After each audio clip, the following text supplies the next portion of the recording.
Saludos, estamos aquí en un nuevo conversatorio con Sara, uno que va a ser bien interesante. Vienes en parte por Crónicas de Nantucket, o diría Nantucket, ¿cómo lo pronunciamos? Nantucket, lo tuvimos que buscar, pero se llama Nantucket, sí. Cogimos un nombre un poco complicado, también te digo. ¿Cómo, cómo es que os dio por esta bonita isla que está cerca de Cabo Cod, que seguramente la gente conozca? Se ha escrito un crimen, ¿no? Jessica Fletcher hace sus cositas, resulta muy peligroso ser amigo de Jessica Fletcher, porque en cada Mucho. capítulo alguien muere y está cercano. Pero en aguas afuera de Cabo Cod, en Massachusetts, es donde está esta isla. Se nos ocurrió porque, bueno, es un podcast coral. En ese momento había 2 miembros más, éramos 6 personas y estábamos buscando un nombre y yo estaba empeñada en poner crónicas de algo. Y uno de los compañeros, Nacho, estaba empeñado porque había leído recientemente Moby Dick y estaba empeñado en Nantucket. Al final, pues no hubo mucha discusión y se quedó Crónicas de Nantucket. Lo cual ha creado también bastante confusión con, pues lo típico, tienes un grupo de Facebook, por ejemplo, y en el grupo entraba gente que evidentemente no nos escuchaba, sino que era de Nantucket. Y veía Nantucket y dice, bueno, este es mi lugar, ¿no? Y se metía en el grupo y evidentemente no, no sabía nada de que era un podcast ni nada y se creía que tenía algo que ver con la isla.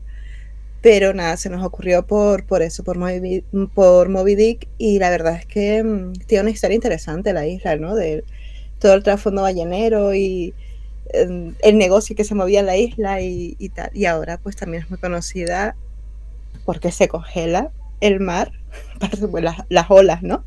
Y está esas fotos magníficas con las olas congeladas. Pero sí, se nos ocurrió por eso, básicamente.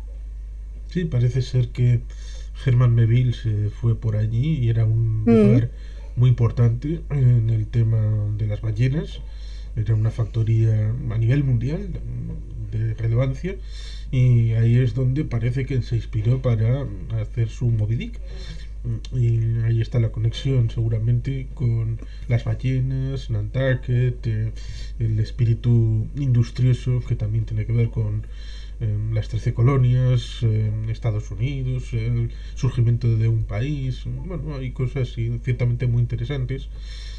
Aunque, claro, evidentemente luego tiene que haber una población local que, cuando decae el tema ballenero, pues decide mantener viva la tradición, hacer sus museos, sus organizaciones históricas, cosa que evidentemente pues no todos han podido aprovecharlo en otras localizaciones, lo cual mm. ciertamente es una oportunidad, la preservación, porque situaciones análogas en la historia pues se han perdido en los vericuetos del paso del tiempo.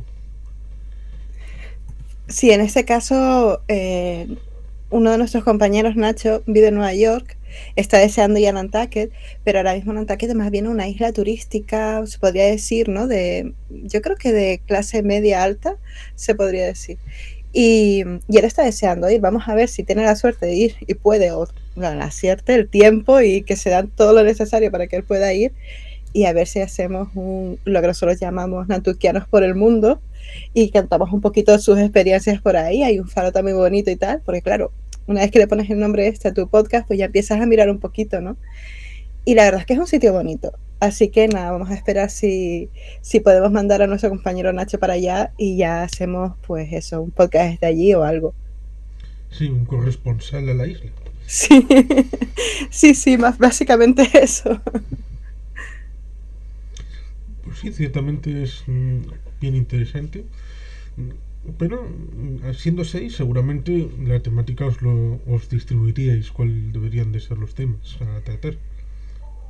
Éramos 6, ahora pues la verdad es que nuestro podcast es bastante denso a la hora de la temática, ¿no? No es un podcast con una periodicidad muy estable, ¿verdad? Que intentamos sacarlo al menos una vez al mes y tal. Ahora somos 3 personas, porque necesitas mucho tiempo para llevar un podcast adelante y más con un podcast de estas características, ¿no? Porque nosotros nos dedicamos a hacer refutaciones. Somos un podcast de debunqueo, que se suele decir. Y es bastante denso, o sea, una mínima, o sea, nuestra media de horas de programa son 5 o 6, ¿no?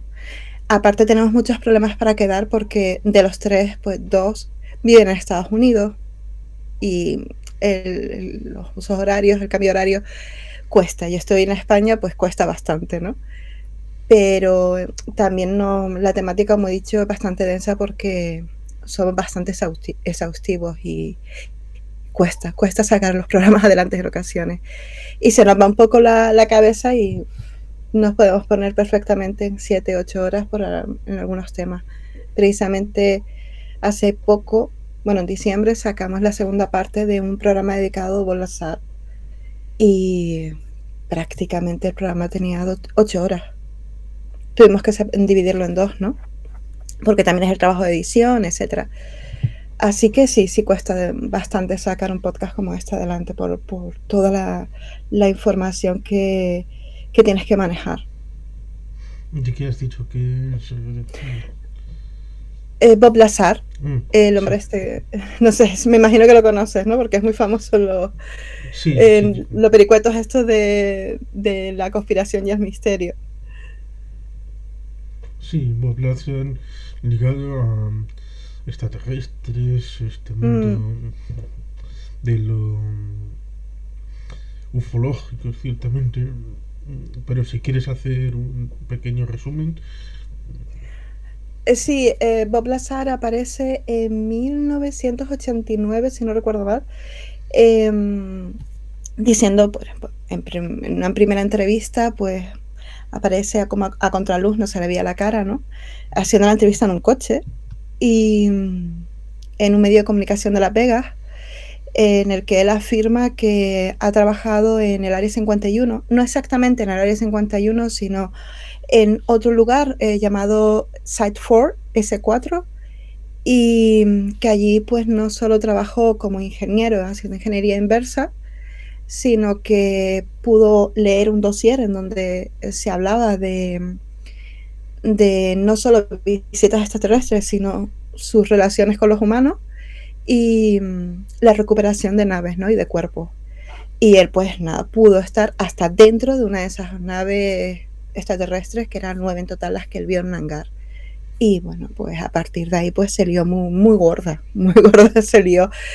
Y él, bueno, hasta la 2018, que estaba un poco perdido y tal, pero en 2018 volvió a salir un documental sobre Bob Lazar por, no me acuerdo el nombre, pero el apellido es Corbett, que también ha hecho un documental sobre, bueno, un documental entre comillas, sobre el rancho Skinwalker. Y está en ese momento estuvo otra vez en boga. Y ahora mismo está así a mitad. Pero nada, que se ha retomado de nuevo la historia de Bob Lazar y el documental es para darle totalmente credibilidad. Y nosotros evidentemente hemos hecho todo lo contrario. Ya, evidentemente, yo me puedo imaginar. Es un poco como esa historia de que no se llegó a la luna.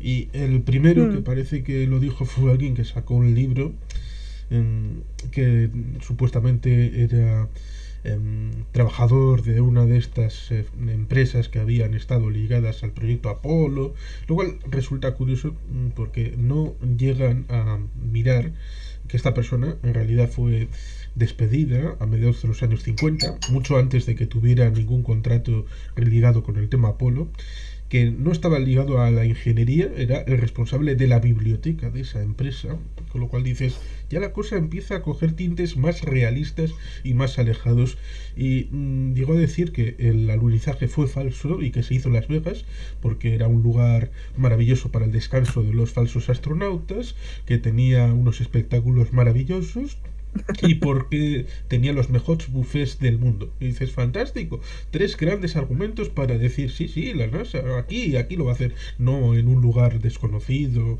como hicieron con el proyecto Manhattan, que se fueron a Alamogordo, Nuevo México, para Sí, todo ocultos ahí en barracones, no, no, en medio de Las Vegas, fantástico. Dices, hombre, esto tiene toda la credibilidad del mundo.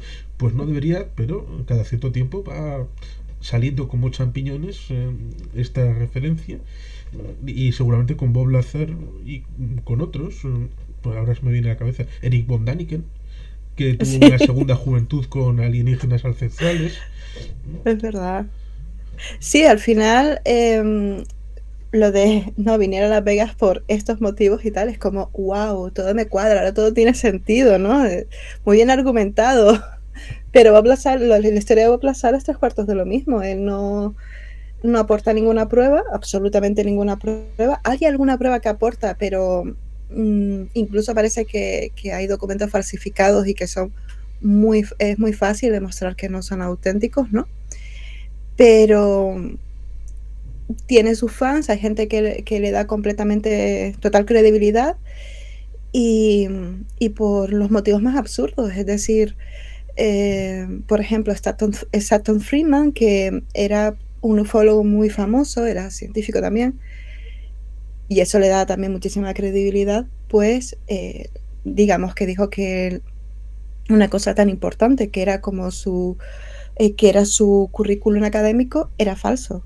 No lo pudo demostrar. Él había dicho que había estado en el MIT o que había estado en la Universidad de California, Caltech, y no estaba por ningún lado, no aparecía por ningún lado, ¿no? La excusa, bueno, claro, yo ahora mismo pues he dicho lo que hacía, he dicho lo que está pasando allí, pues no, normal, me están intentando boicotear, están intentando anularme, pero ya estaba Blázar, él sigue ahí, no le ha pasado nada, ¿no? Sigue trabajando, tiene su empresa, etcétera, etcétera, y cada cosita que le pasa, pues es algo que él sigue utilizando para hacerse la víctima y decir, me siguen persiguiendo, ¿no? Y había mucha gente que decía, bueno, pues si Friedman dice eso, yo no lo creo, simplemente por eso, porque por algún motivo, pues no lo creían, no lo creían, decían, bueno, a mí este hombre me cae mal por X, porque dice que tal caso también es mentira y tal, es una persona, un disidente, controlado, por decirlo de alguna forma, pues no me lo creo, ya por eso me creo a Oplazar. Pues bueno, tú mismo, lo puedes comprobar tú mismo también, pero si no te quieres molestar, pues nada, ya tú. Sí, evidentemente estar en Caltech o en el MIT, pero no pasando por la cafetería, sino dicen que teniendo títulos, porque pasar por la cafetería del Caltech, pues igual podemos hacerlo todos, pero otra cosa es que te den un título y digas, sí, sí, me dieron el doctorado, o soy catedrático, o prácticamente soy socio fundador de la universidad, cosa que evidentemente, pues no, esas cosas se pueden y más ahora, deberían de pensarlo que ahora se puede uno poner en contacto con cada universidad del mundo, pero muy fácil, en segundos. Claro, también te digo que yo creo que muchas de estas personas que salieron, pues sí, estilo Lassan, John Lear, mucha gente que salió en el boom de la ufología, para nada contaba con internet, para nada, porque ahora todos esos casos se pueden debunkear bastante fácilmente o, como digo yo, por lo menos crear dudas razonables, ¿no? Yo prefiero utilizar la expresión dudas razonables porque hay gente que se agarra todavía a no, no, yo confío, yo quiero creer y tal. Por lo menos crear dudas razonables, ya después haz lo que tú quieras. Pero por lo menos Sí. eso, te doy la cara A y la cara B. Precisamente ponemos el caso Roswell, que es uno de los primeros casos en el año 47, y Javier Sierra que recibió el premio Planeta de literatura, Ujú. mmm, tuvo su primera novela ligada con el caso Roswell. Incluso había en el año 94, creo que fue aquella supuesta autopsia que salió en VHS, pero el internet socializado todavía no estaba muy ampliado y las televisiones se pegaban por ese supuesto documental. Incluso Antena 3 parece que lo dio en algún horario. Claro, evidentemente ahora cuando ese documental, entre comillas, puede estar en internet, te empiezas a preguntar, ¿tenía calidad? ¿No tenía calidad? ¿El enfoque? ¿Cómo era lo que estaba de fondo? Un montón de elementos que acabas por pensar, bueno, esto es más falsificado que un euro de 3,5 euros. Sí, sí. Yo recuerdo haber visto su documental, yo creo que en la época en la que salió, ¿eh? Y ya en ese momento, que yo en ese momento todavía pues era creyente en muchos de estos misterios, ya me resultó extraño. Ya me resultó extraño. Y ahora te cuestionas muchas cosas, como las medidas de seguridad de esa autopsia, eh, qué medidas contra posibles virus adoptaron. Yo no veo nada, yo no veo nada ahí, pero bueno, riesgo biológico, ¿no? No veo que hayan tomado ninguna medida. Sí, Tiene muchos fallos, creo yo. Y aparte ciertamente. que el cadáver tiene una pinta de muñeco que es que asusta. Pero hay gente que todavía cree en eso. Yo creía que estaba súper refutada la autopsia, pero no, hay todavía gente que se la cree, ¿eh? Como dices, en un tiempo como ahora, que cuando hemos especulado como especie de ir a otros planetas, se ha empezado a decir, ojo, cuidado, no vamos a ir directamente y luego volver, sino vamos a ponernos en una situación intermedia, sea una estación espacial o una Ujú. base en la Luna, para que si se posan en Marte y acogen algún bicho que no hayamos detectado o algo que haya por ahí, para hacer la cuarentena antes de llegar a la Tierra, porque imagínate que bajen directamente y bueno, pues ale, una pandemia a lo loco de cosas desconocidas, ahora que hemos vivido una. Pues dices, Pero hombre, si recuerdas, en teoría, dime, perdona. no, que en teoría hay ese debate encima de la mesa y no iban a tener los militares con conocimientos más avanzados hace solo 60 años en una autopsia de un ser Claro. extraterrestre. Hombre, pues no, no casa. Hombre, por lo menos unas medidas que tú digas, vale, no tienes las tecnologías que tenemos ahora a tu disposición, vale, pero algo que tú veas que no es un señor prácticamente con guantes y una mascarilla, poco más, ¿no? Porque que yo recuerdo era una cosa así. Y si recuerdas, pues, la pandemia que hemos vivido, bueno, que seguimos viviendo, pero en todo su esplendor en el 2020, con los confinamientos y tal, las medidas de protección que se adoptaban en hospitales. Imagínate ante la autopsia de un ser extraterrestre, ¿no? Pues no, la verdad es que era una cosilla un poquillo chapucera, cuanto mínimo. Pero bueno, ahí está. Y la gente, pues, hay mucha gente que se lo sigue creyendo, pero yo creo que también es porque quieren. Tampoco quieren ahondar mucho, ¿no? Y creer, pues, en estas cosillas, un poco de fantasía, ¿no? Algo que le dé un colorcito así a tu vida, pues está bien. Lo que pasa es que hay gente que se excede. Sí, ese es el I Want to Believe de el señor Mulder en la serie Expediente X. El quiero creer. Sí, totalmente, totalmente. Pero yo por eso le digo dudas razonables, ¿no? Porque me parece que decir a refutar, pues hay personas que se lo pueden tomar un poco mal y hay casos que no lo puedes hacer. Directamente no lo puedes hacer. Pero es como decir, ¿cómo refutas Blancanieves?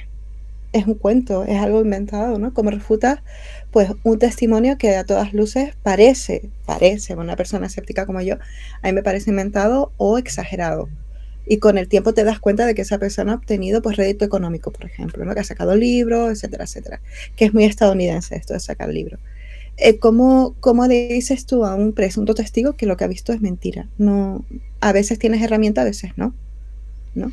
Y son casos que al final siempre tienen, como tú bien dices, una segunda juventud, una tercera y una cuarta, porque aunque sean casos pues, de los años 60, 70, vuelven. Tienen siempre un ciclo de volver, ¿no? Y sobre todo por los programas de misterio y tal, pues al final siempre vamos a tener pues, la abducción del matrimonio Hill. Amityville, por ejemplo, siempre vuelve Amityville, aunque esté bastante refutado, los Warren, pues, estén un poquillo ahí, que yo creo que los Warren también han sido completamente debunkeados, pero ahí están, ¿no? Y ahora, por ejemplo, pues tiene en Netflix 28 días paranormales con el yerno, un presunto reality de cazafantasmas con el yerno de los Warren haciendo nada, porque está el hombre ahí diciendo, ajá, bien, me parece estupendo, pero ya. pues todos estos casos al final vuelven, te vuelven a hacer películas, se vuelve a ser famoso y con 5 minutos, de verdad, 5 minutos nada más, incluso menos, con que tú te pongas en internet y empiezas a buscar uno de estos presuntos casos, ya por lo menos te crea una duda.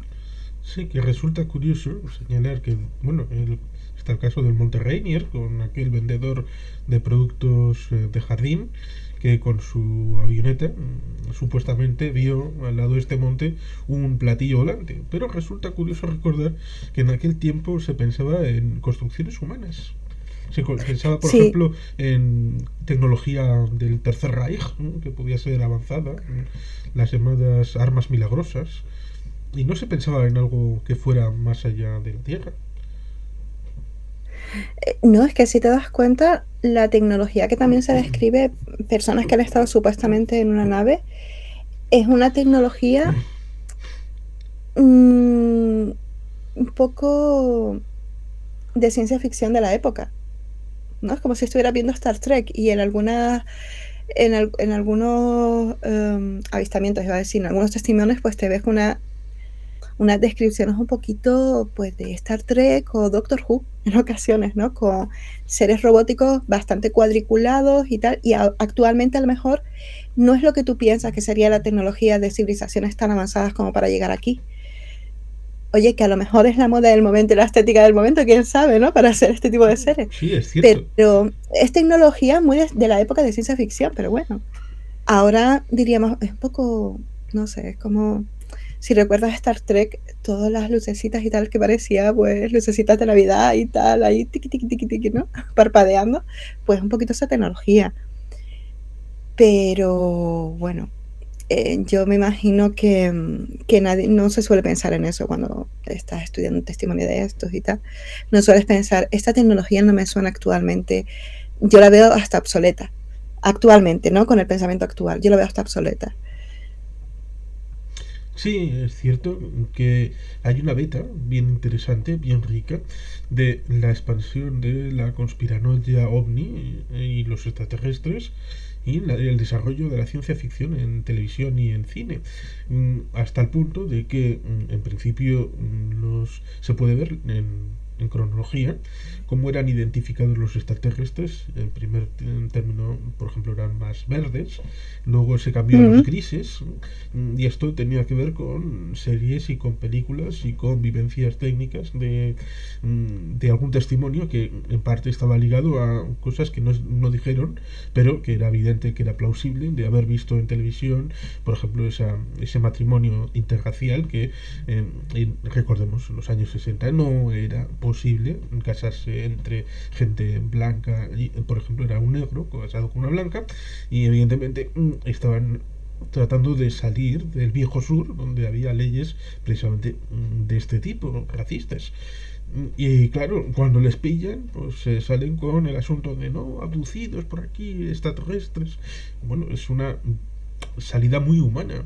Porque ¿qué le vas a decir? No, estamos casados, señor, venga, háganos un linchamiento aquí mismo. Pues no. Sí.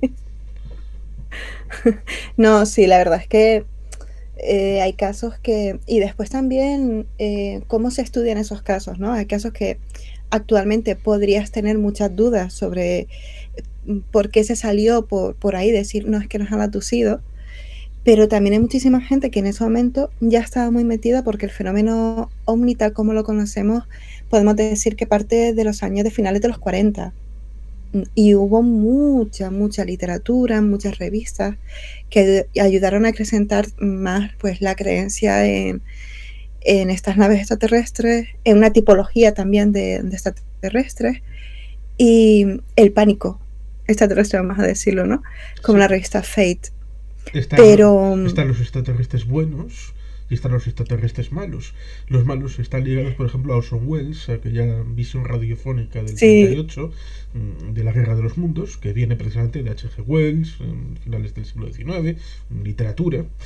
Y luego también tenemos los buenos, por ejemplo, Steven Spielberg, que hizo Encuentros de la Tercera Fase, aquel experimento en el que incluye a un personaje que era un ufólogo con, entre comillas, solera, como es el personaje de François Truffaut, Pues ahí están los extraterrestres buenos, más o menos, beatíficos, que lo único que quieren es contactar con la humanidad. eh, y luego derivarán, por ejemplo, en ET el extraterrestre, dentro de la propia filmografía de Spielberg. Está esa dualidad de los que vienen aquí a dar caña o los que vienen aquí a ser amantes y simpáticos vecinos. Sí.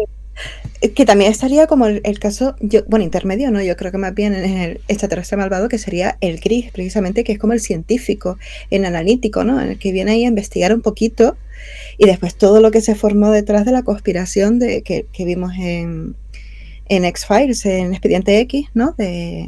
Hay un plan, ¿no? Y pues la élite, los gobiernos están metidos en el plan para que se pueda investigar y crear híbridos entre extraterrestres y humanos y tal. Y después ya pasamos a los reptilianos, que para mí son mis favoritos, los reptilianos.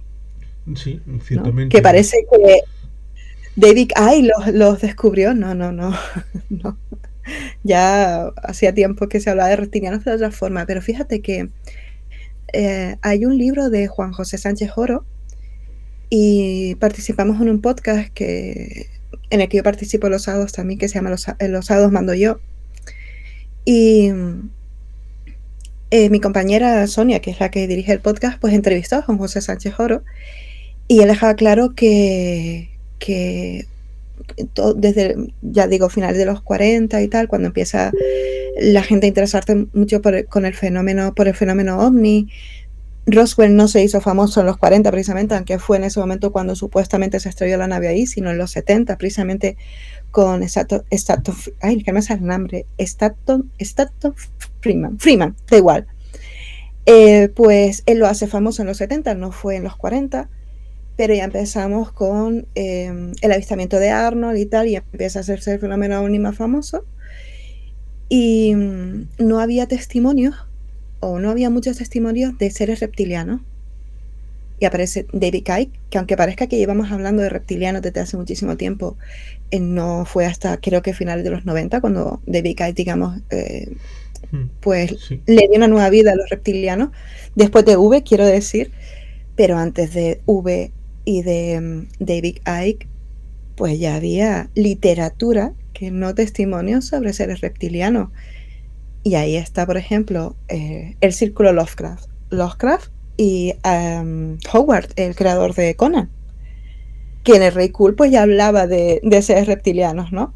O Lovecraft con La ciudad sin nombre. Pues ya empezamos ahí que hay literatura, pero no testimonio.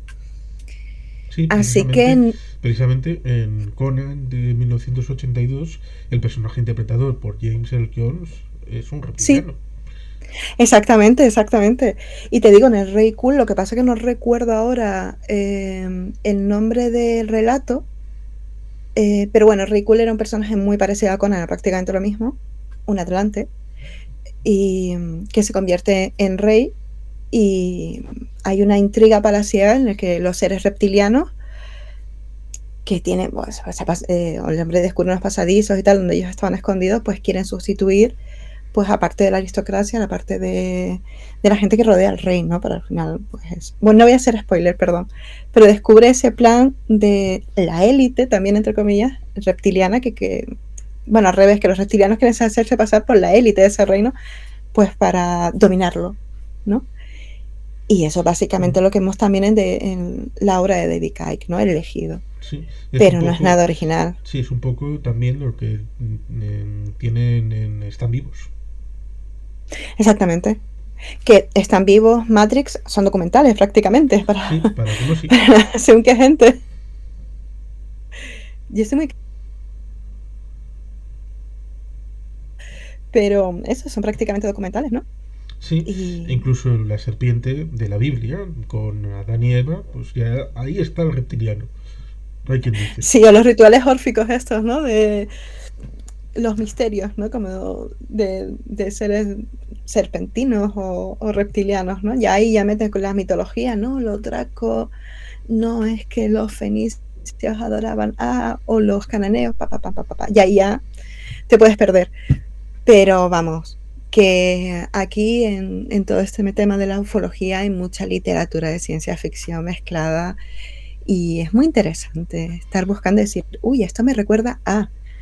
e ir a determinado relato y encontrar que hay muchas similitudes entre ciertos testimonios o ciertos descubrimientos de ufólogos, etcétera, ¿no? Es un trabajo arduo, pero divertido.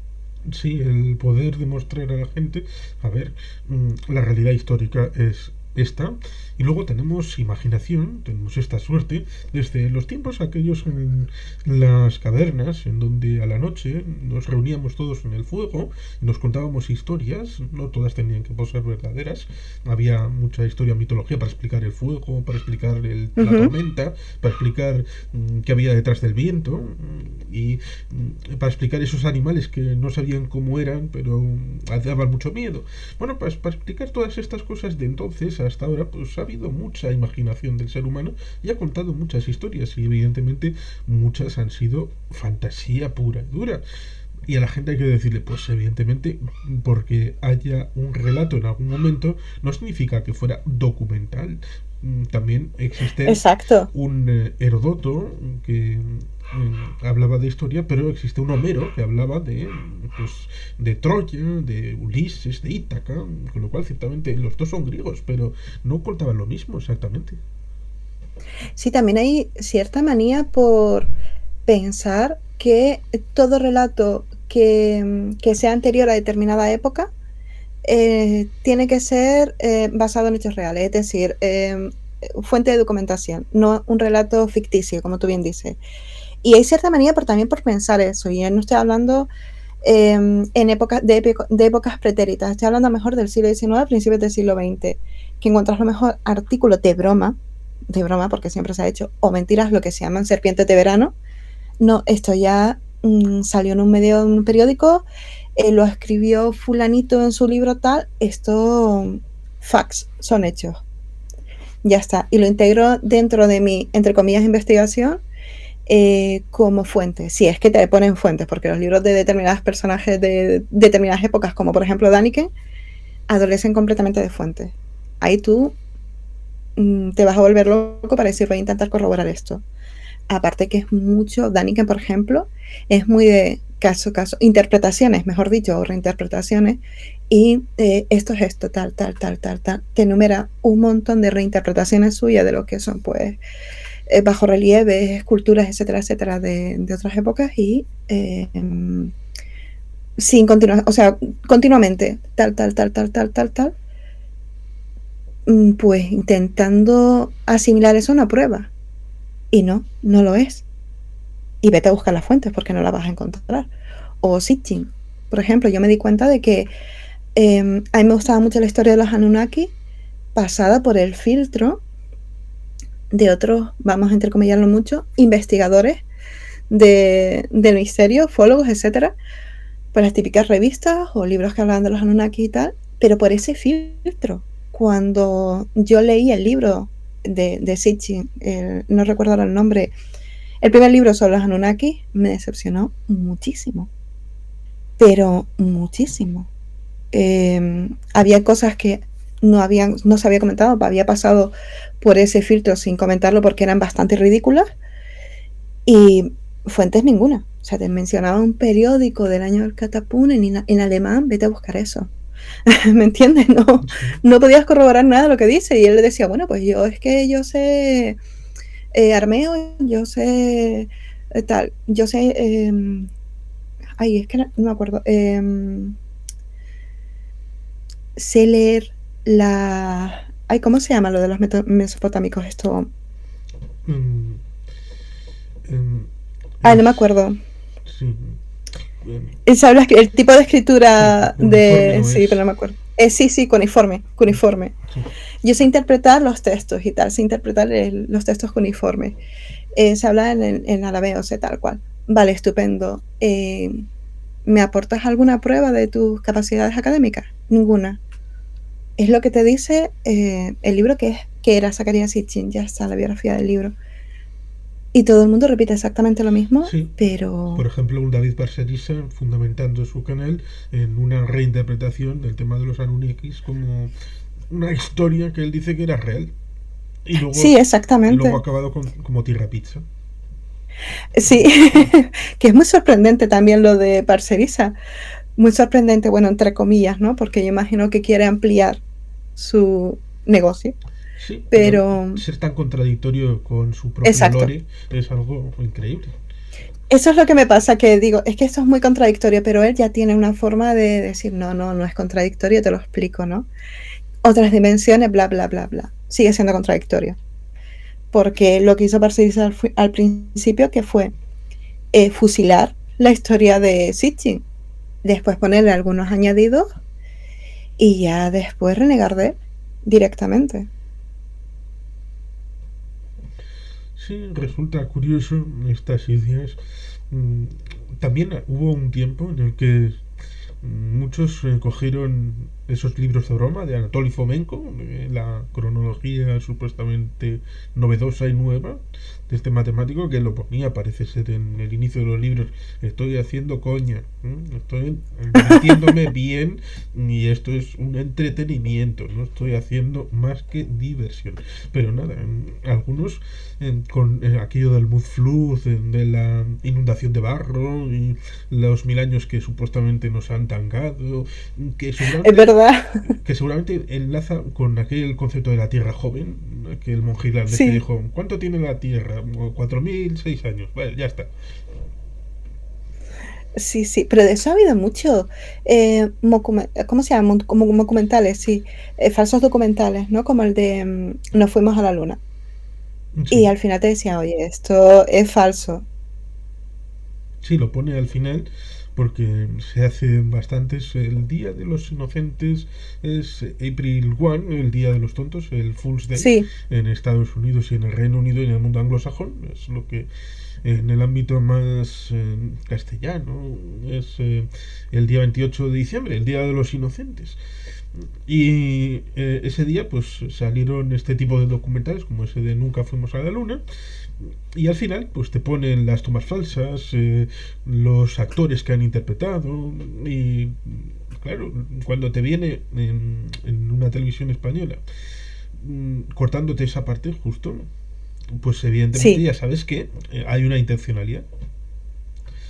claro, claro. Pero aparte de eso, también Que es... no es novedoso Dime. porque Jiménez del Oso, en los años 70, Sí, seguramente lo conocerás, Alternativa 3, lo sí, pasó sí, como si sí. fuera un documental.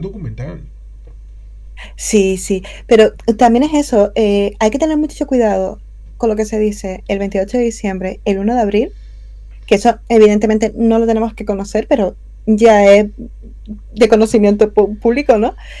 Pero también en Halloween, en épocas de, o sea, el mismo día 1, el mismo el 31 y tal, hay que tener cuidado con lo que se publica en esa época, porque también es mucho documental, bueno, mucho documental, perdón, mucho programa que se, que se emite en ese momento, que es muy exagerado y hay muchos sesgos, es decir, te cortan todo lo que es la parte de,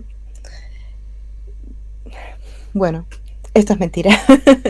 Te lo digo por un programa muy concreto. Me estoy haciendo un lío, pero te lo digo por un programa muy Sí. concreto. A mí es que me gustan mucho los programas estos de cazadores de fantasmas, ¿no? Y en los años 80, sí creo que en los años 80, hubo un fantasma, digo, hubo un programa en la BBC que creo que se llamaba Ghost Watch y era prácticamente mmm, un remake, por decirlo de alguna forma, del caso Enfield, que fue a mediados de los 70 por ahí.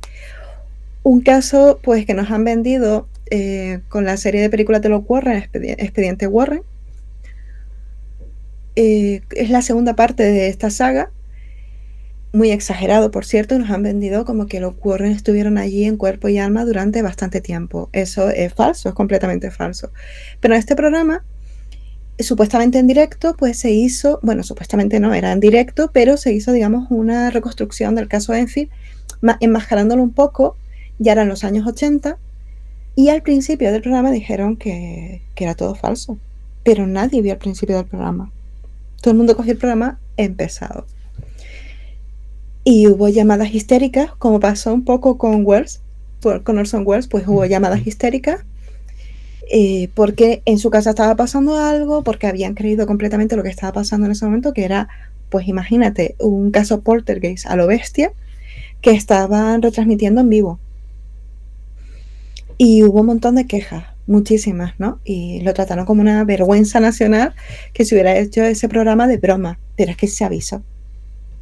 Lo que pasa que no recuerdo bien si es que ese programa empezaba justo después de otro en otro canal y la gente estaba viendo el otro, que era un programa de estos de máxima audiencia. No se recuerda bien exactamente qué fue lo que pasó, es que la gente directamente pasó del tema, o es que los que no vieron ese anuncio pues se metieron mucho en el programa y se volvieron un poquito histéricos, ¿no? Pero se anunció, se dijo. Y es muy interesante ese caso, porque al final lo que está viendo es un contagio y que la gente, pues, no me sale ahora la palabra correcta, pero vamos, que se mete mucho en este tema, lo vive, ¿no? Como el tema este de Uri Geller, ahora puedes doblar las cucharitas y la gente decía, oh, sí, me funciona, ¿no? Sí, es lo típico de una habitación llena de gente, por ejemplo, en una fiesta, en un polideportivo, en el que cogidos uno a uno actuarían racionalmente, pero grita desde el megáfono que hay un incendio. ¿Actuarán de la misma manera en conjunto? Pues evidentemente no. Claro, claro. Pero yo te digo que estos programas después te los cuelan como, o estos programas, artículos que salen en la época y tal, te los cuelan muy fácilmente en programas de misterio, en medios de comunicación más o menos serios y tal, y son auténticas bromas. Tipo Iker Jiménez, Milenio 3, Cuarto Milenio, La Nave del Misterio, todas estas cosas. Sí, sí. Yo recuerdo hace años que intentaron colar una broma de un periódico en inglés, eran Siberian Times.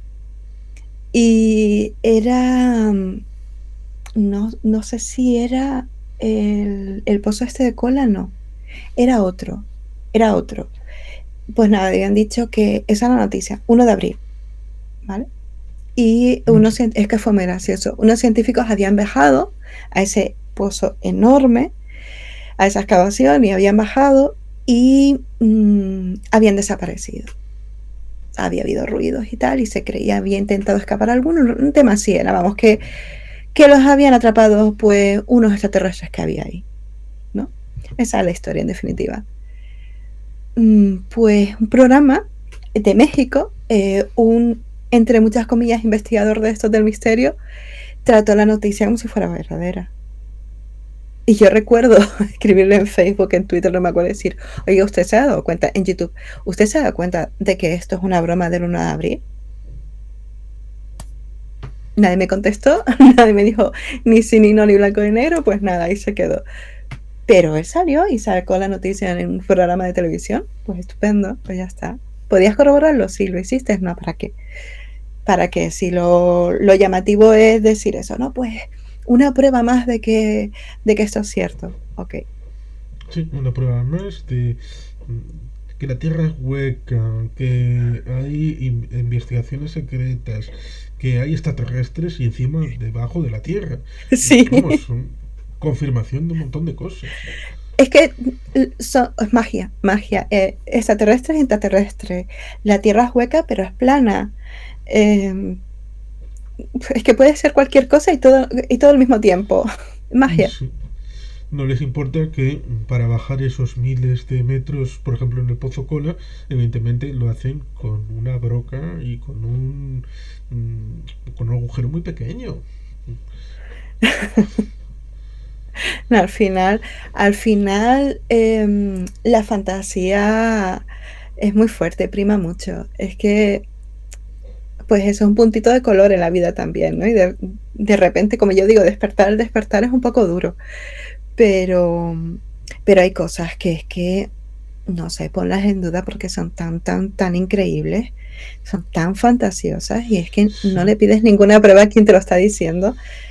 Por lo menos un poquito ponlo en duda, ¿no? Pero... Sí, por ejemplo, hay asuntos que son, en teoría, fácilmente verificables porque los conocemos y son recientes. Por ejemplo, la Primera Guerra Mundial. Todo el mundo sabe que sucedió, que hubo una trinchera enorme entre el Mar del Norte y Suiza, donde lucharon los ejércitos de los franceses, británicos y los belgas, y en el otro lado pues estaban fundamentalmente los alemanes. Hasta ahí más o menos normal, ¿no? Pero digamos que no es posible conocer los planes de batalla detallados de los alemanes. No los tenemos. ¿Por qué? Pues una razón bien sencilla, y es que esos archivos que estaban en Alemania, evidentemente, luego llegó la Segunda Guerra Mundial, hubo bombardeos sobre Alemania y muchos de esos edificios se quemaron, con lo cual, Sí, evidentemente, no existen esos archivos. Pero otra cosa completamente distinta es pasarnos a decir que como no hay archivos sobre la Atlántida, más allá del contacto con Platón, entonces eso es una prueba de la existencia. sí. La ausencia de prueba es prueba de la existencia, exactamente. Y tú dices, no, la falta de pruebas generalmente significa que hay falta de pruebas. Ya está. Pero es Sí, verdad, es agarrarse un clavo ardiendo. no puede ser abrir un espacio a la imaginación que resulta muy bonito. Precisamente Conan es parte de esa imaginación y pensar en ese tiempo entre la caída de Atlantis y la llegada de los arios al espacio europeo, metemos hay un montón de historias y metemos a los cimerios, ¿vale? Fantástico para la literatura, pero eso no es historia. Exactamente, exactamente. Pero hay gente que le da un poco igual, es como... aparte, ya te digo, esta literatura o eh, pulp, historias pulp, ¿no? Los relatos pulp que salieron en Sí, esta época, al final hay parte de esa literatura, de la ciencia ficción también, que fue recogida por determinados autores, sobre todo en los años 70 y tal, 60, 70, que te la ponen sin pudor ahí, la integran en su propia, vamos a decir, mitología, queda muy bien integrada, pero sigue siendo ficción, sigue siendo, incluso por, si te gusta este tipo de relatos y tal, sigue siendo reconocible. Es como el Necronomicon. El Necronomicon existe, ¿por qué? Ah, porque eso no pudo haber sido inventado por Lovecraft. ¿Por qué? ¿Por qué le niegas la imaginación a una persona, no? Y además, Lovecraft no hace una descripción tan detallada del Necronomicon para que la gente diga, no, no, es que existe. Y después, algo tan sencillo como decir una ficha en una biblioteca de Argentina, de Buenos Aires, si no recuerdo mal, no es prueba de que exista el Necronomicon. Es prueba de que existe una ficha, pero que posiblemente sea una broma. No, es prueba de que el Necronomicon existe y además es que estaba en la biblioteca del abuelo de Lovecraft. Ah, ok, ya está, ya está. Y ahí, a partir de ahí, pues tienes libros, tienes gente que incluye el Necronomicon como si fuera una especie de grimorio real. Y lo mismo con un montón de autores de ciencia ficción, como he dicho antes. Pues, sí, ¿qué puedes decir ante eso? ¿Qué? pues que para eso, pues ciertamente podemos incluir viaje al centro de la Tierra como elemento de geología moderna. Tal cual, tal cual. Y, Es un libro de y biología totalmente. viaje a la Luna como elemento de astronomía cósmica para la NASA. Y de profecía, porque tú sabes que Verne no era de lo que se llamó escritor de anticipación, sino profeta prácticamente, ¿no? Sí, que prácticamente creo recordar que acertó el año, acertó el lugar, la zona de Florida, Sí, acertó más o menos el método de lanzamiento, pero más allá de la esta iba a decir secta, pero no, secta no, sería logia, la logia niebla, que ahí dicen el tema de Phileas es Fogg, cierto. Phileas Fogg, el Sí, niebla, bueno, pues que ahí se descubre a sí mismo. Pues más allá de todo esto, pues estaba muy al tanto de los avances científicos, tenía fichas de todos los temas y esto ayuda mucho para adelantar lo que pueda venir, ser curioso. Sí. Pero, y estudioso, estudioso, prepararte bien las cosas. Esa es la cuestión, prepararte bien las cosas. Pero bueno, ya para el mundo del misterio, para programas como los de Iker Jiménez, que yo recuerdo haberlo visto, sí, en Cuarto Milenio, o haberlo escuchado en Milenio 3, el tema de que Julio Verne era un profeta, literal. O sea, él estaba escribiendo sobre, bueno, un Nostradamus de la literatura, ¿no? De la literatura de ciencia ficción, por decirlo de alguna forma. Y argumentándolo con sus propios libros, con su propia obra, y tú decir, bueno, es que el hombre se pasaba horas y horas en la biblioteca y haciendo las fichas como tú dices, ¿no? ¿Qué ves ahí que yo no veo? Pues al final mucha gente compra, sí, Julio Verne no era un adelantado a su tiempo, sino era una especie de profeta. Es muy difícil luchar contra eso porque estos programas al final tienen muchísima, muchísima audiencia y tú eres el aguafiestas, ¿no? Que vienes a romper un poco y decir, oye, vamos a centrarnos un poco, vamos a ser un poco más racionales, vamos a pensar con lógica, ¿no? No, no, aquí no hacemos eso. Sí, la fiesta en la que, con lo bien que nos lo estábamos pasando, Sí, vienes aquí a echarnos agua a todos aquí. Qué malo eres, no puede ser. lo peor, lo peor. Es que a nosotros nos pasa mucho en Crónicas no Ataques también que hacemos un programa, también pues hacemos bastante humor en los programas, ¿no? Y nos viene alguien, pero a insultarnos, porque no puede ser. Pero es que tenéis que leer tal cosa, es que tenéis que investigar, este programa literalmente es una mierda porque no han investigado bien, nos ha pasado horas y horas y días investigando los temas, pero no, es que tenéis que oír tal podcast, es que no lo tratáis con respeto, es que no sé qué. A lo mejor lo que ha pasado es que te hemos aguado la fiesta, literalmente, y te has visto con dudas y has dicho, pues en vez de buscar más información por mi cuenta y no en los canales de siempre, sino nosotros, por ejemplo, tenemos que leer tanto el material pro misterio como el otro material, como el que refuta ese misterio, ¿no? Los dos tenemos que leer. O tenemos que tratar, están en los otros ambientes, ¿no?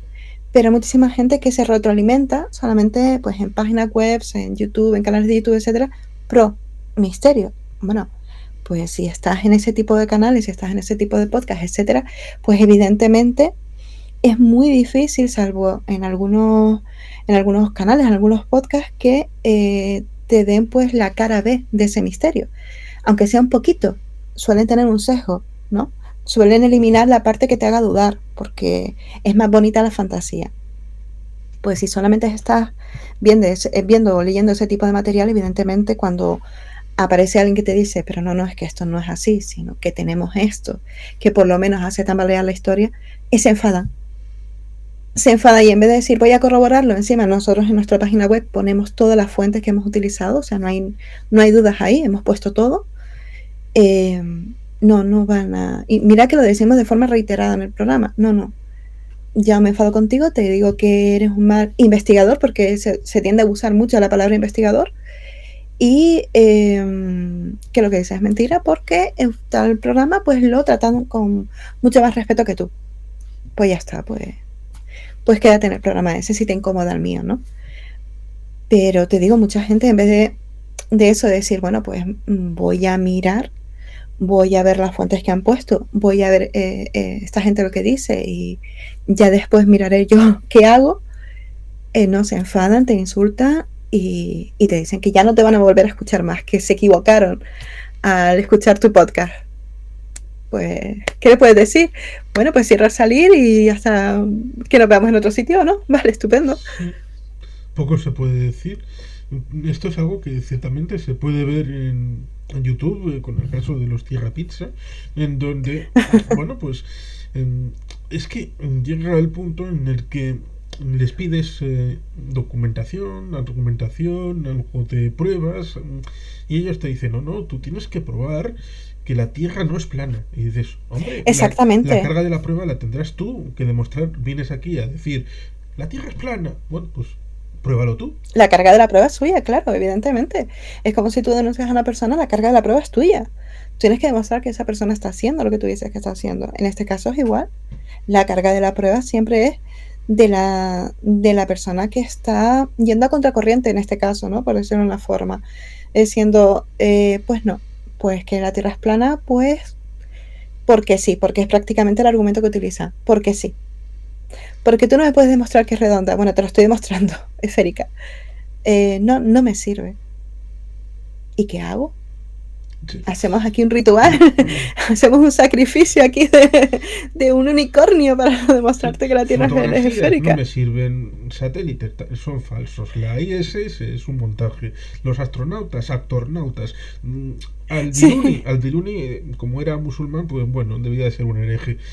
Eratóstenes era un viejo que estaba por ahí, estaba loco. Estaba loco. Pues vale, entonces ¿qué te puedo dar para que...? Pues nada, porque no puedes probarlo, está demostrado. Ya está, exactamente, exactamente. Hay un chico que nosotros tenemos pues canal de Telegram y toda esta historia, ¿no? Hay un chico que nos dijo, desde aquí saludos Milton, nos dijo que nos empezó a escuchar cuando hicimos pues el debunqueo, ¿no? La refutación de Amityville, del caso de Amityville. Y dice, no, es que yo creía en ese caso y tal, pero pues oí el programa y ya no. Y yo le dije, oye, lo siento de verdad, lo siento por haberte hecho esto y tal. Dice, no, bueno, en algún momento tenía que pasar, ¿no?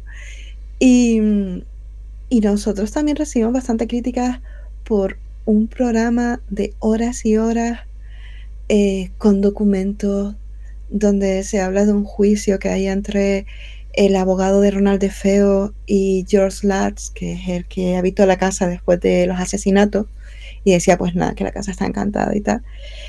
Todo eso que por lo menos te podía hacer dudar, pues hay muchísima gente que se enfadó. Y ese podcast tuvo muchísimas descargas, unas 16.000 descargas, que fue una pasada.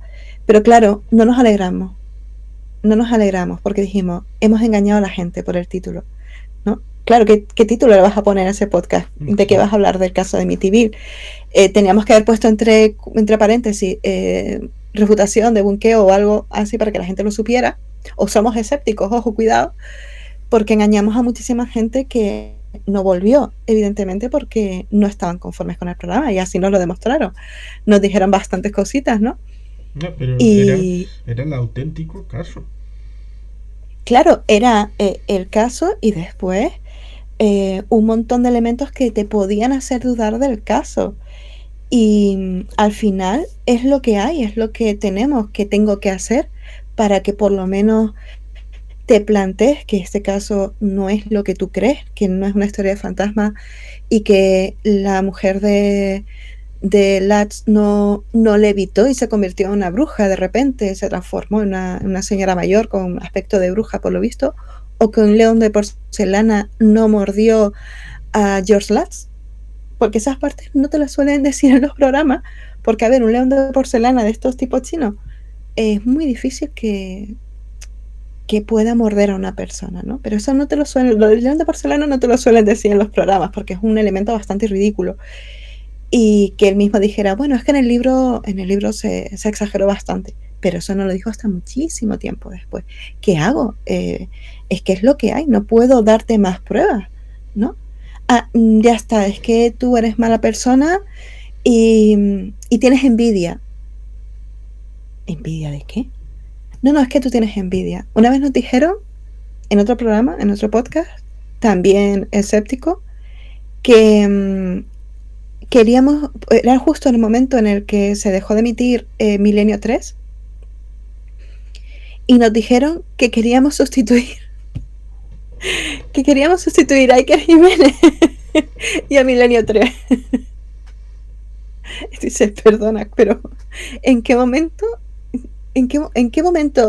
tu cerebro hizo clic y dijo, este es el plan de esta gente y tal? Pero si es un programa escéptico, ¿en qué momento tú crees que la SER va a decir, hey, me gusta este podcast que escucha relativamente poquita gente vamos a trasladar la cadena SER y a sustituir a Milenio 3, que era Pro Misterio.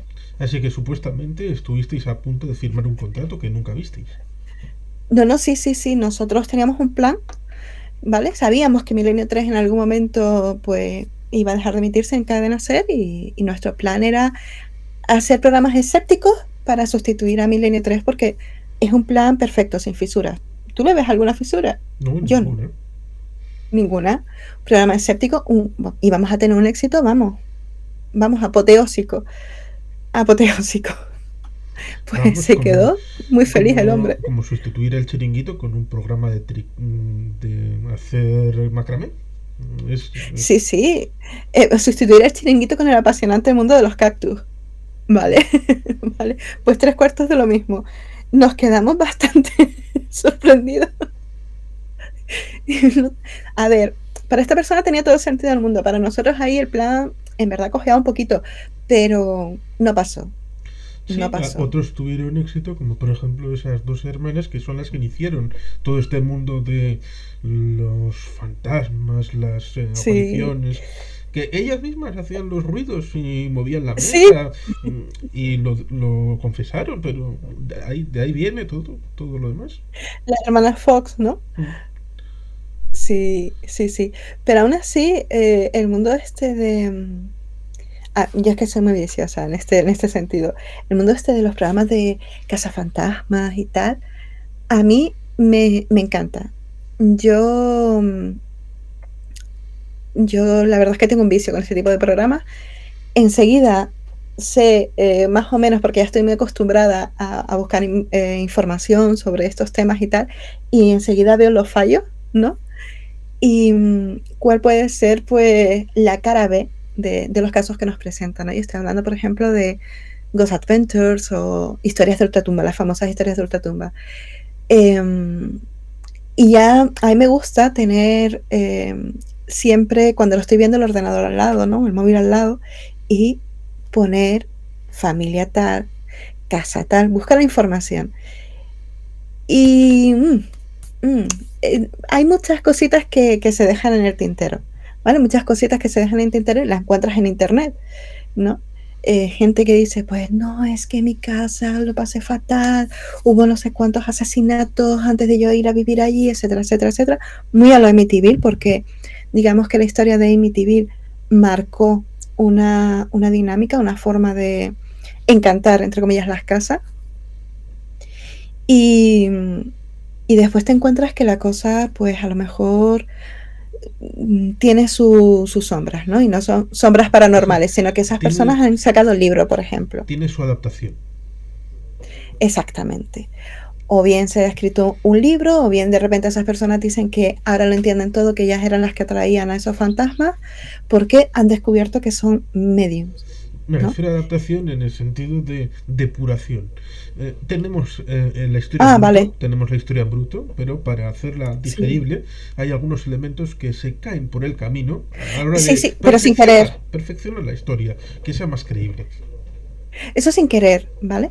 Se pasa sin querer, pero tanto en esto como en muchísimas otras historias, o te lo cambian un poquito porque queda mejor. Queda mejor si quitas algunos elementos, ¿no? Pero eso pasa en todo el mundo del misterio en general, tanto el tema ufológico como en el tema este de fantasmas, como las teorías de la conspiración. Las teorías de la conspiración es alucinante porque aparte de que entras en una teoría de conspiración como la Tierra plana y vas pasando por las demás y las vas aceptando, al final en las mismas teorías de la conspiración, el QAnon, Tierra plana, no fuimos a la luna, la que fuera, hay contradicciones. Pero a ellos les da igual, dicen, vale, no pasa nada. Entras por una, que es la puerta de entrada al misterio, y luego ya es como dentro de una estancia en el que vas libremente por todo lo demás. Exactamente. Y hay un montón de contradicciones que les da igual. Y yo ya por último estoy diciendo, mira, no me das caso, no Sí, por ejemplo, Olvídate de lo que yo he dicho, busca tú mismo las contradicciones. es famoso el choque entre Conan Doyle y Houdini, que eran amigos. Sin Sí, embargo, Conan Doyle siempre odió a Sherlock Holmes porque era todo lo contrario de lo que era él como creyente. Y su personaje lo intentó matar un montón de veces, lo cual evidentemente era la gallina de los huevos de oro. Te intento matar, pero hombre, vivo exactamente. de ti, Sherlock. Pero ciertamente encontró un momento, el espiritismo, como fue después de la Primera Guerra Mundial. Murió tanta gente que la gente sentía la necesidad de esos familiares tener un contacto después de haber muerto, porque, bueno, es muy humano ciertamente, pero tratar de meter aquellas bolas, pues hombre, es engañar a la gente, sacarle los cuartos, cosa que Houdini pues le molestaba bastante. Y ese intento de hablar con la madre de Houdini, pues digamos que acabó por descubrir el negociete. Sí, sí, sí, es verdad. Aparte de que Conan Doyle, eh, también es lo que tú dices, ¿no? Perdió al hijo, eso le afectó mucho. Y, pero ya lo de, hombre, que te metas, creo que, perdón, Houdini, no, Conan Doyle. Em, que no, si no recuerdo mal, era también uno de los miembros de la Golden Dawn, ¿no? Ahora mismo no recuerdo exactamente, pero es posible. Posiblemente. Y el tema de las hadas, este montaje fotográfico de las hadas y tal, que hay mucha gente que dice, hombre, es que en esta época no había Photoshop. Y no me refiero al tema de las hadas, sino las famosas fotografías de fantasmas, ¿no? En Mm. esta época no había Photoshop. Sí, Sí pero había truco, sí, pero la sí había fotografía, truco. no estaba tan desarrollada para tener un 4K de imagen. Pero habían trucos y había mucha estafa con fotografías de fantasmas, ¿no? Que era un buen negocio, pero había mucha estafa. Eran por motivos de doble exposición, etcétera, etcétera. Pero había mucha estafa. No, es que en esta época no había Photoshop, vale, no había Photoshop, pero me estás diciendo entonces que las fotos victorianas de decapitados eran decapitados sonriendo. Eh, Siempre se ha podido hacer algún truco, ¿no? Desde que aparece una tecnología siempre hay alguien que la empieza a manejar y empieza a manipularla, ¿no? Y eso me lleva también a las historias de fantasmas de actualidad, los programas estos de reality de fantasmas en la actualidad, cuando te ves orbes, ¿no? Los orbes, que me hace mucha gracia cuando son los orbes, porque es polvo, una polilla que pasa en ese momento, cualquier cosa, y ves los orbes y dicen, son espíritus. Y ahí, ya está. ¿Ves estos orbes aquí? Son espíritus. Señora, es que está grabando fuera, hay humedad y hay polillas o cualquier cosa que está reflejando el flash que estás utilizando, la luz que estás utilizando. No, no, no, no. Son espíritus. Lo siento. Pues ya está. Sí, es alucinante porque, por ejemplo, cuando vemos es dar un pequeño salto, pero para luego volver. Cuando Sí. vemos imágenes grabadas de la Segunda Guerra Mundial, batallas y todo Uh-huh. esto, que dices es material de la época. Pues evidentemente no estamos viendo directamente batallas de Normandía, del ámbito del continente europeo, son reconstrucciones inmediatamente posteriores. Porque evidentemente la mayor parte de las veces pues no se estaban para vamos a conquistar esta colina y de mientras hay un tipo ahí grabando, ¿no? Sí. Primero la tomamos y luego ya después grabamos una reconstrucción con esos ya derrotados. Pues evidentemente esos a veces pasan para la gente como si fuera documental en vivo, como si fuera directamente, los nuestros están ahí. No, pues evidentemente pasa lo mismo con las imágenes de la primera fotografía, de las primeras Sí. épocas, que evidentemente no van a ser imágenes en vivo en calidad ultra HD, evidentemente van a ser a veces reconstrucciones, a veces van a ser con la tecnología del momento, van a hacer lo que pueden, lo que consideran oportuno.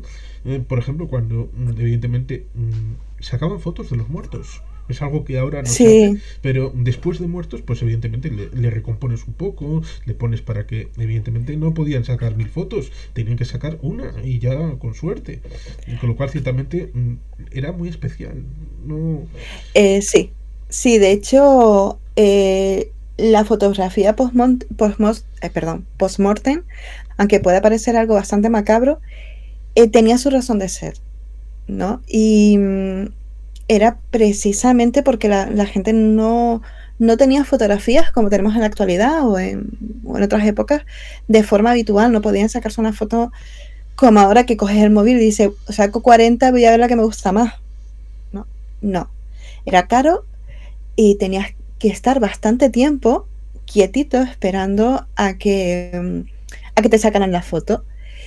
Y la fotografía post-mortem se podía considerar un recuerdo de esa persona.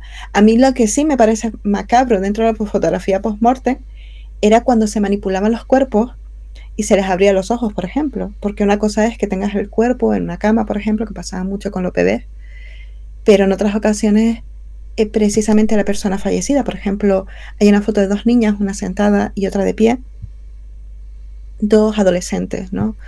Pon tu 12, 13 años. La que está muerta es la que está de pie. Y te das cuenta cuando le ves las manos y las ves prácticamente negras por la acumulación de la sangre, ¿no? Y el fotógrafo o el ayudante ha tenido que manipular ese cuerpo, abrirle los ojos, ponerla de pie con una serie de aparatos y tal que tenían para dejar el cuerpo pues bien puesto, que no se cayera.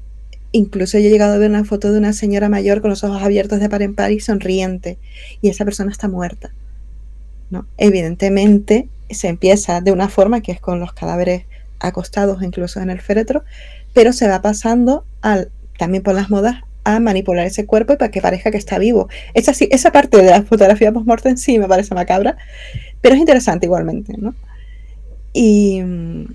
Y fíjate que alrededor de esas fotos no hay muchas historias que yo recuerde de fantasmas ni nada por el estilo.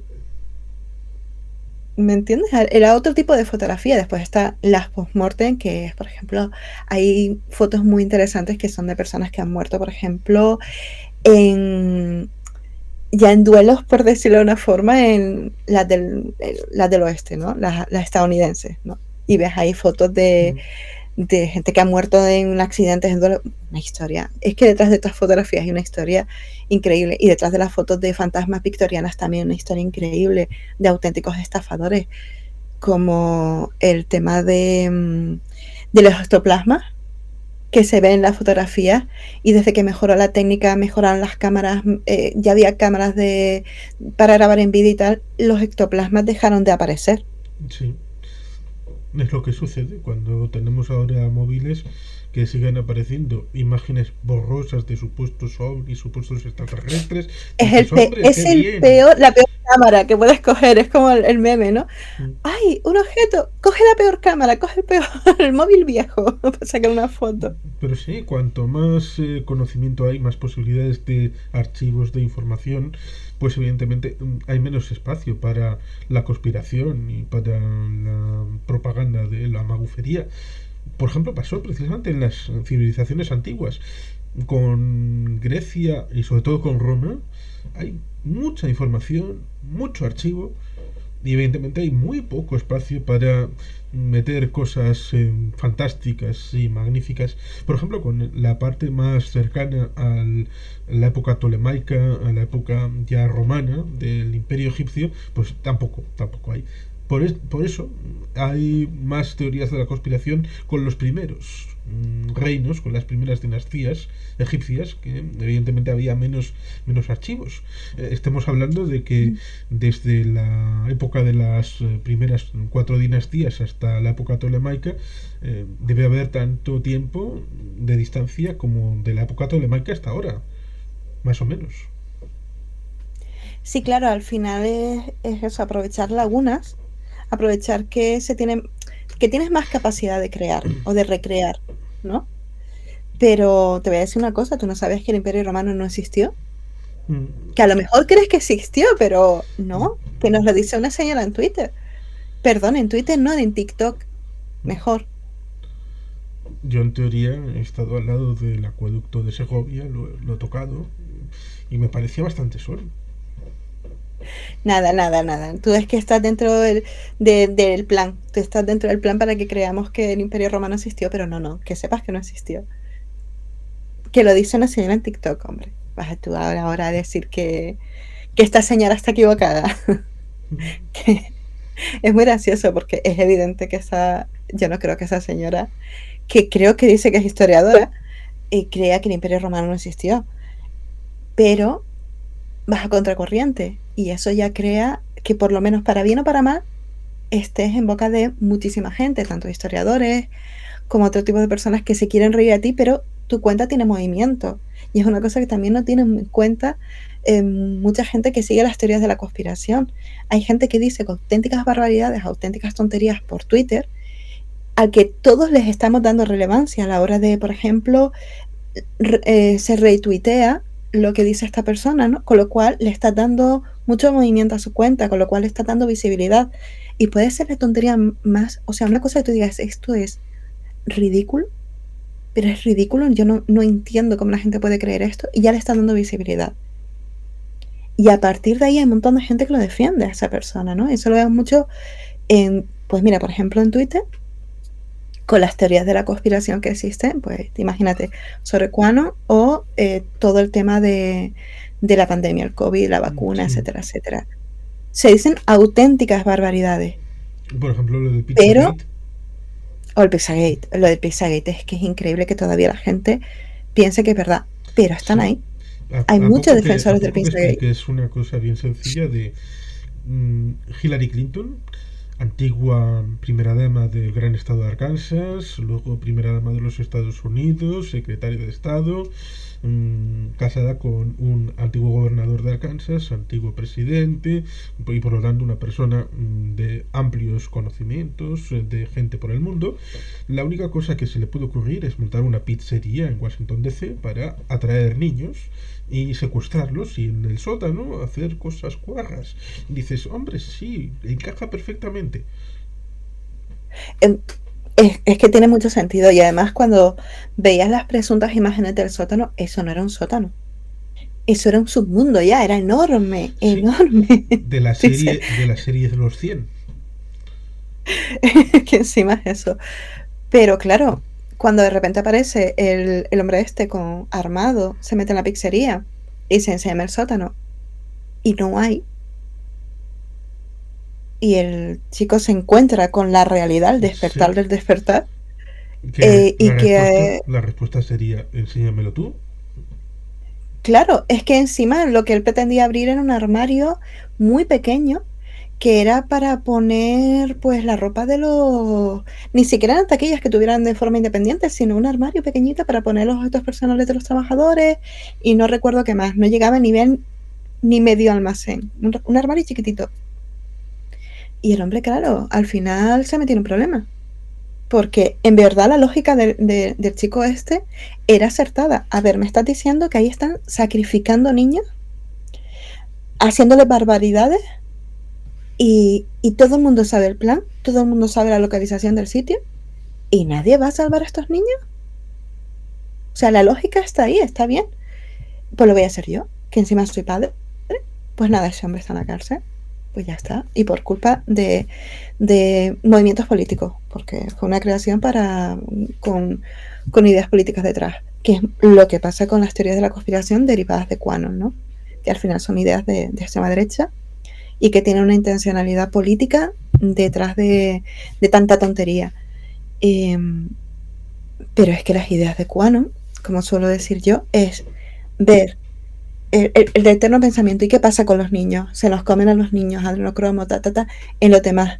Tú sabes la cantidad de gente que es, ya no te estoy diciendo seguidores, sino gurús de QAnon que sí han sido o están siendo investigadas por temas de abusos infantiles. Un montón, pero Sí, se cubre. Ah, no es el plan, ah, no es que están en contra de él, no es que lo quieren hundir y se cubre. Como yo suelo decir, ves lo que hacen los demás, lo que presuntamente hacen los demás, que no suele pasar, pero no ves lo que está pasando en tu patio trasero. Y lo cubren. En el fondo es que les da igual, ellos están metidos en este mundo de la conspiración y todo es justificable, porque al final, como la élite tiene unos planes tan enormemente complicados, pues va a atacar a esta persona que tiene un canal de YouTube abierto o de Twitch que lleva soltando esta burrada desde hace un montón de tiempo, que la élite ha decidido que no va a hacer nada contra él después de todas las presuntas verdades que está soltando, porque por algún motivo no han visto su canal de YouTube, de Twitch, su cuenta de Twitter o lo que sea. No pueden, están como bloqueados a la élite. ¿En serio? ¿Eso te parece lógico? Pues sí. Pues sí. El razonamiento conspiranoico es maravilloso. No te exigen ninguna prueba, pero a ti como escéptico te lo exigen todo, como lo que decíamos antes de los terraplanistas. Te exigen pruebas que no puedes aportar. Sí, y además empieza con mentiras en principio veniales supuestamente, como por ejemplo en los años 60 hubo aquella supuesta operación Peter Pan en Cuba, en el que decían que el gobierno cubano comunista de Fidel Castro iba a quitar la patria potestad a los niños, iba a meterlos en centros de reeducación, y dices, esta mentira, porque estás intentando utilizarla para que los estadounidenses apoyen a una invasión de Cuba con este argumento. Con lo cual, ya partimos de una mentira, y a partir de esas cosas de la operación Peter Pan, engarzas décadas de ir ampliando y llegas al Pizzagate como evolución lógica. Que además se confunde mucho lo que es conspiración con teoría de la conspiración. No, hay conspiraciones, pero después están las teorías de la conspiración, que son creaciones inventadas sobre la marcha, muy complicadas, pero al final muy simples, ¿no? Y es como decir, después de... ¿Cuántas veces has oído tú lo de falsa bandera de un tiempo a esta parte? Por ejemplo, conspiración, hay una conspiración que es bien simple.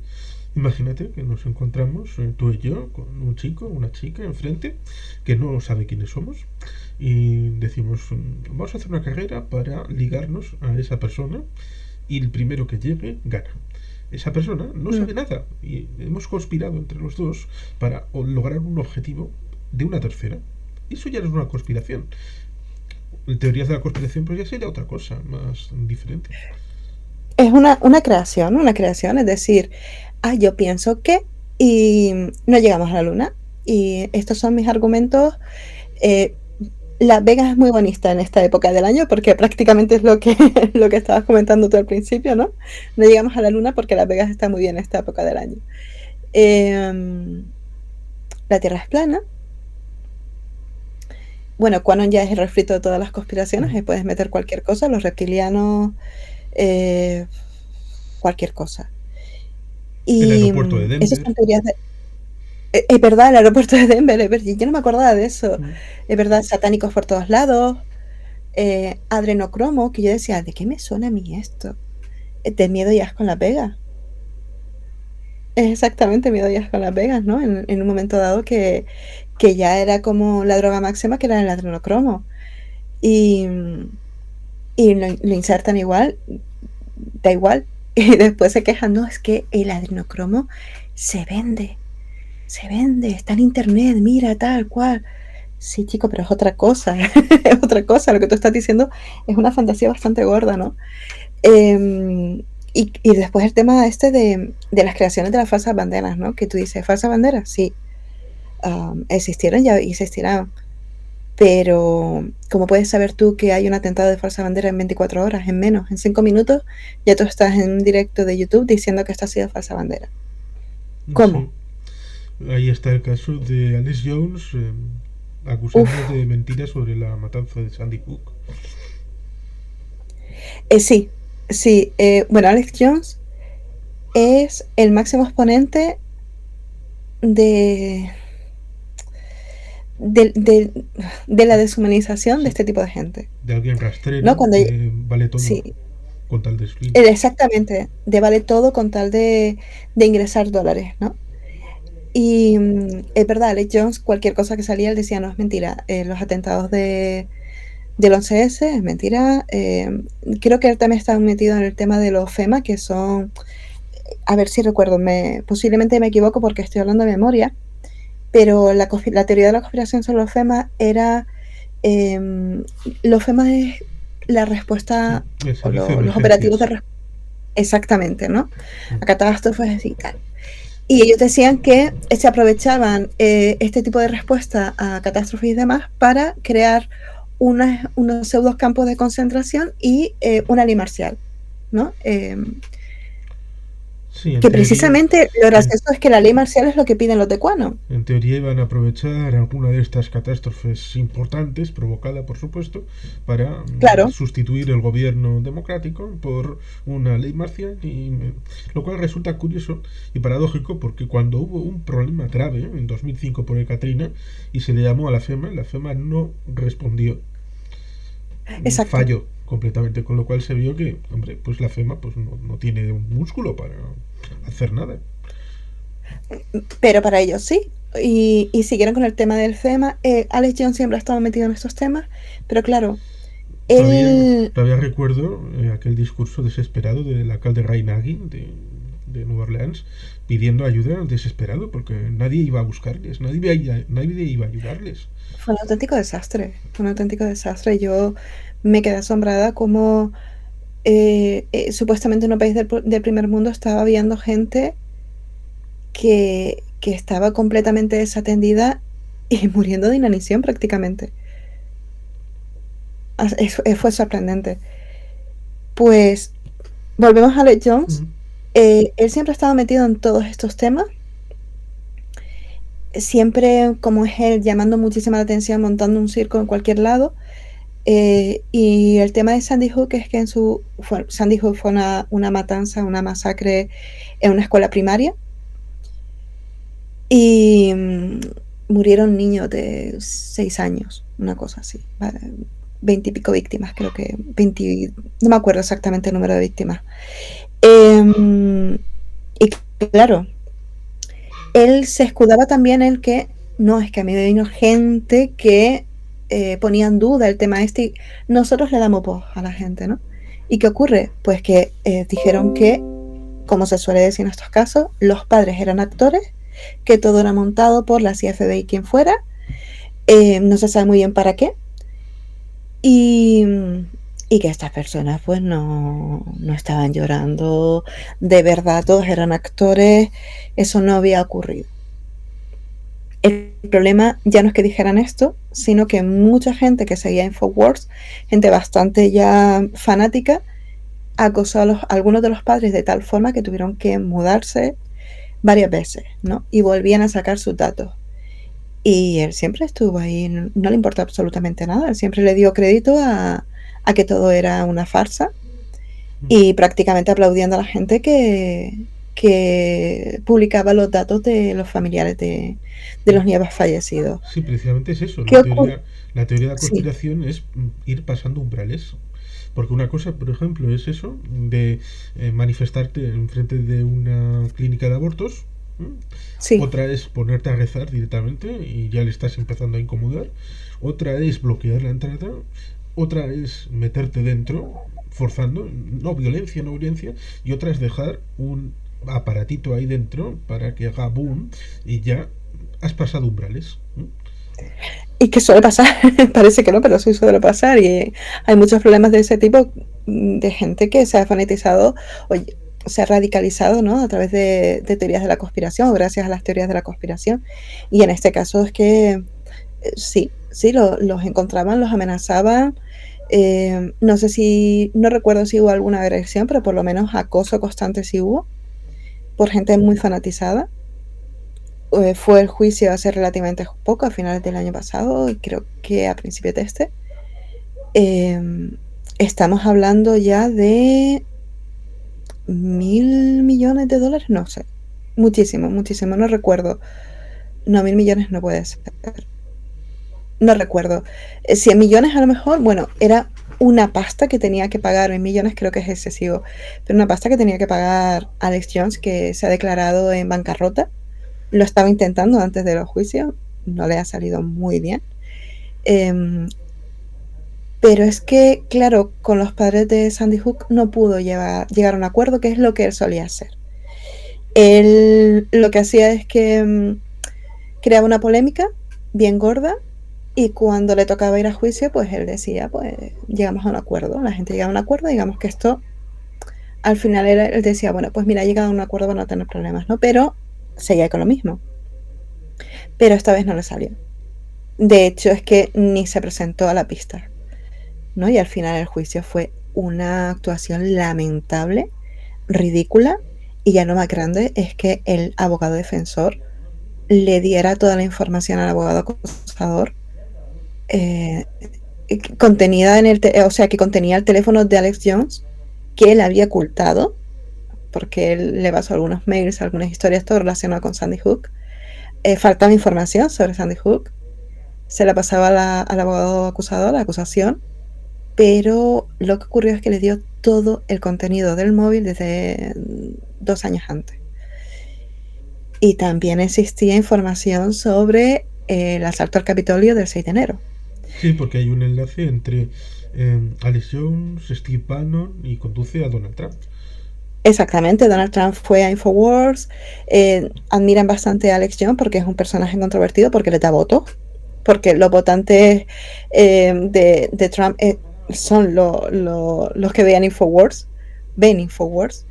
¿no? Los conspiranoicos, pues así es, ¿verdad? Es el votante querido y buscado por cierto sector de los republicanos, bastante amplio.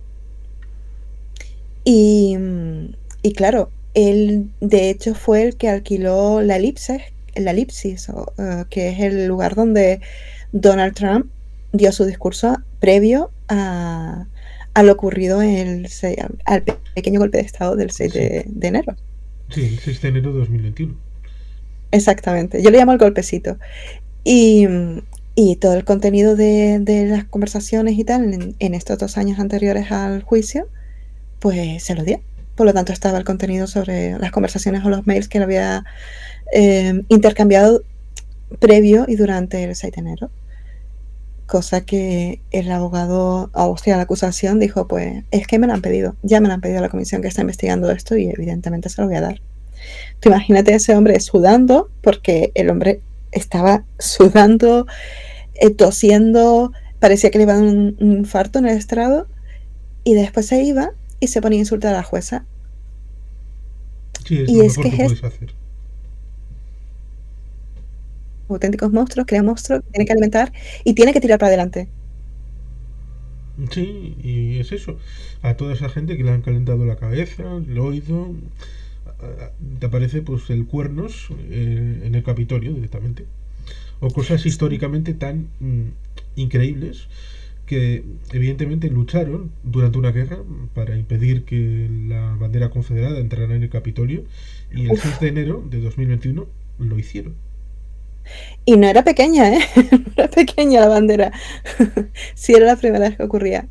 Es que, vamos, lo del 6 de enero, yo no sé qué estabas haciendo tú el 6 de enero, si recuerdas qué estabas haciendo tú el Pues 6 de enero. estaba viendo la televisión, yo lo seguía en primero por, no recuerdo qué cadena de televisión estadounidense, pero en un momento dado pensé, voy a pasarme a Univisión a seguirlo Sí. y vi una situación tremenda porque uno de los reporteros que estaban en uno de los jardines cerca del Capitolio recibió a uno de estos energúmenos que no paró y, vamos, esperaba una provocación para poder, no sé, Sí. hacerle algo. Y él estuvo estoico, el reportero, aguantando y bueno, le hizo de todo, le insultó, habló Sí. evidentemente de por qué no hablas la lengua del imperio aquí, hablando castellano, ¿cómo puede ser?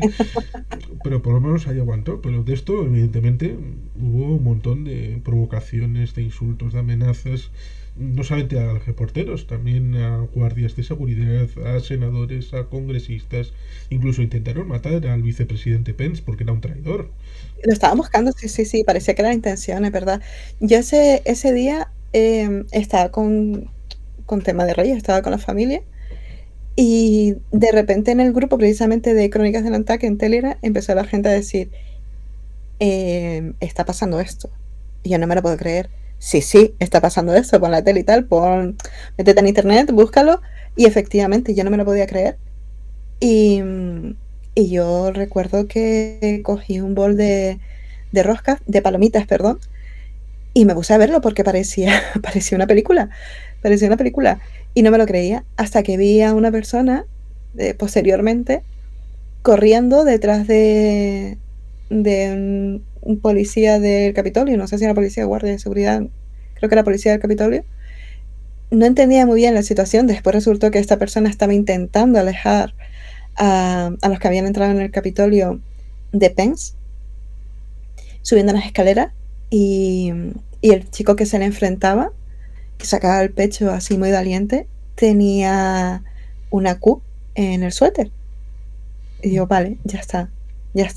Y después, claro, cuando vieron los ejemplares que se metían al Capitolio, como el Q Shaman, el chico este de los cuernos y tal, el otro que llevaba pieles, que era hijo de un juez, y toda esa historia, pues ya dijeron, no, esto es un plan, estos fueron los de Antifa, comunistas, ¿no? Y aquí también se dijo, eso me hizo muchísima gracia. Digo, no. Tú no sabes quién es esa persona que está ahí en primer plano con el chamán este de Q. No sabes quién es esa persona, pero yo lo he visto. Llevo años, no, llevaba meses viéndolo. Siempre relacionado con Q, siempre estaba ahí en primer plano, ¿no? Y estaba ahí también en primer plano el Capitolio.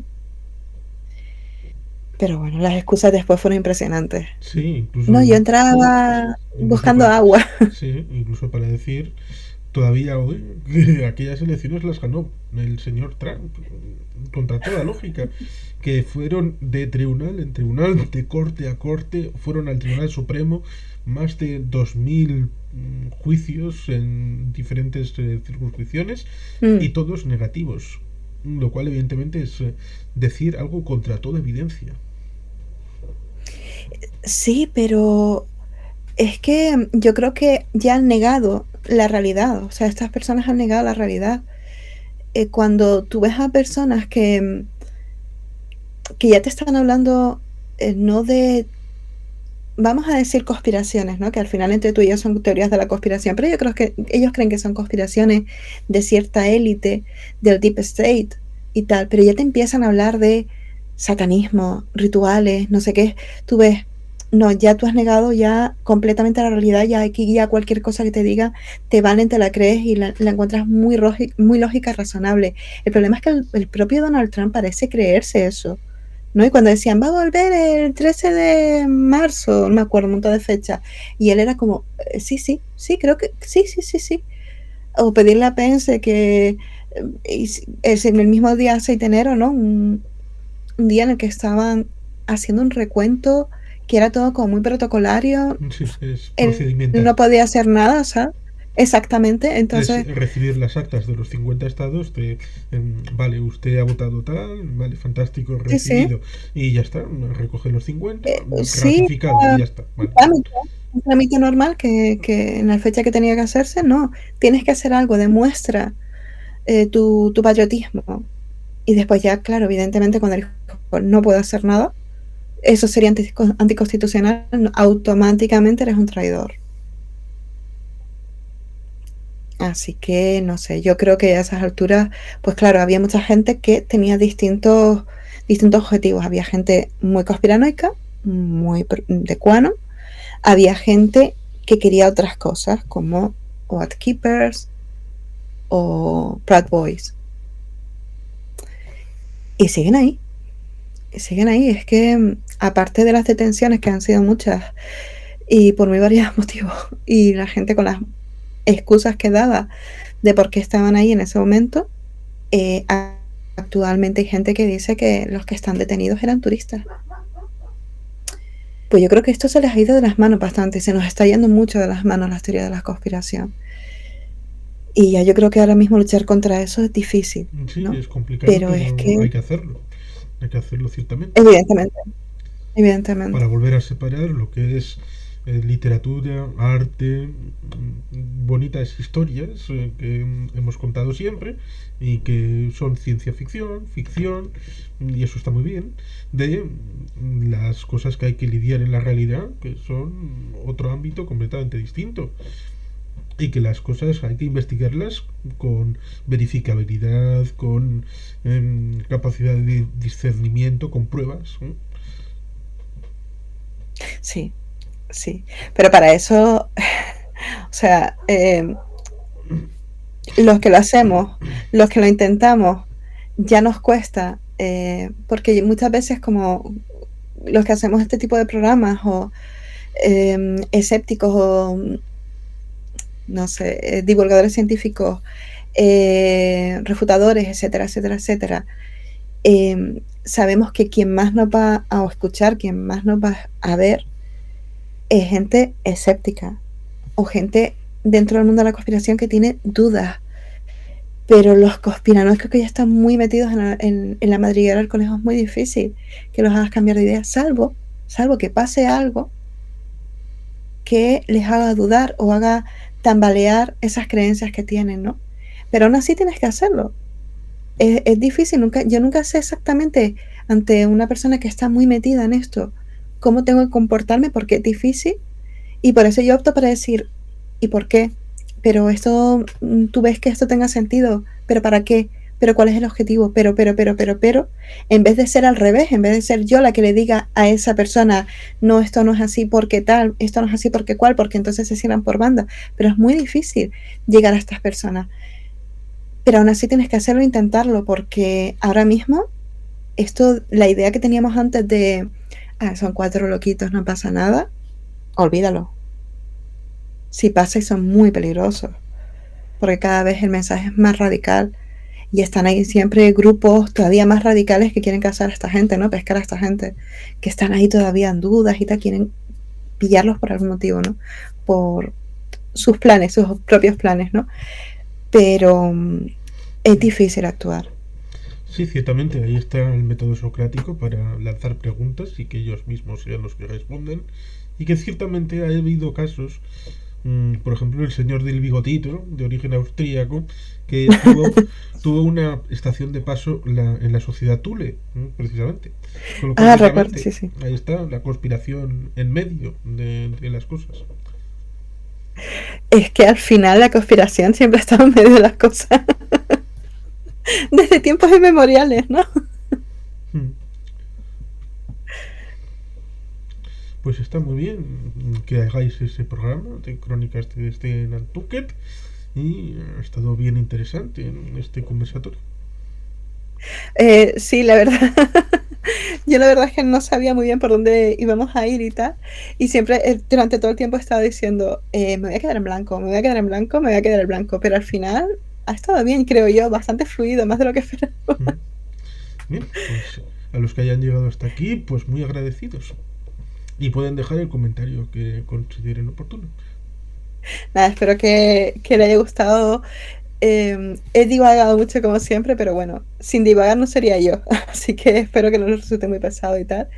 Y muchas gracias por invitarme. Un placer.